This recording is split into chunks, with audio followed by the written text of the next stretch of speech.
দিল্লিতে ফের উত্তাল পরিস্থিতি, যন্তর মন্তরে আন্দোলন অব্যাহত। রাজধানীর পথে হাজার হাজার কৃষক। পাঞ্জাব এবং হরিয়ানার শম্ভু সীমান্তে হাজার হাজার কৃষকদের আন্দোলন। দেশ বাঁচাও মোর্চার ব্যানারে ভারত মার্কিন মুক্ত বাণিজ্য চুক্তির প্রতিবাদে দেশের কৃষকরা। কিষাণ মহাপঞ্চায়েতে যোগ দিতে যাওয়ার পথে হরিয়ানার পুলিশ কৃষকদের সেখানে আটকে দেওয়ার খবর। কৃষকদের দিল্লি চলো অভিযান রুখতে হরিয়ানা পুলিশ শম্ভু সীমান্ত পুরোপুরি সিল করে দিয়েছে। দ্বিমুখী বিক্ষোভের আশঙ্কায় যন্তর মন্তর এবং সংলগ্ন এলাকায় নিরাপত্তা ব্যবস্থা আরো জোরদার করা হয়েছে। দিল্লিতে আবারও উত্তপ্ত পরিস্থিতি। রাজধানীর পথে হাজার হাজার কৃষক। শম্ভু সীমান্তে থমকে রয়েছে বিশাল কৃষক মিছিল।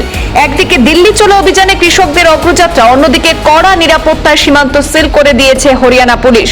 প্রশ্ন উঠছে, ভারত আমেরিকা প্রস্তাবিত মুক্ত বাণিজ্য চুক্তি ঘিরে এই আন্দোলন কি আরো বড় রূপ নিতে চলেছে? ভারত আমেরিকা প্রস্তাবিত ফ্রি ট্রেড চুক্তির বিরোধিতায় দেশ বাঁচাও মোর্চার ডাকে পাঞ্জাব, হরিয়ানা সহ একাধিক রাজ্য থেকে হাজার হাজার কৃষক আজ দিল্লির উদ্দেশ্যে রওনা দিয়েছেন।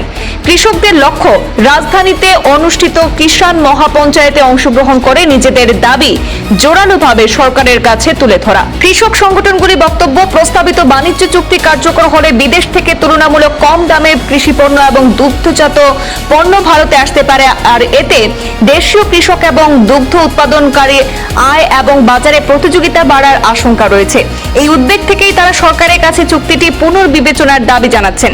এদিকে কৃষকদের দিল্লি প্রবেশ ঠেকাতে শম্ভু সীমান্তে ব্যাপক নিরাপত্তা ব্যবস্থা নেওয়া হয়েছে।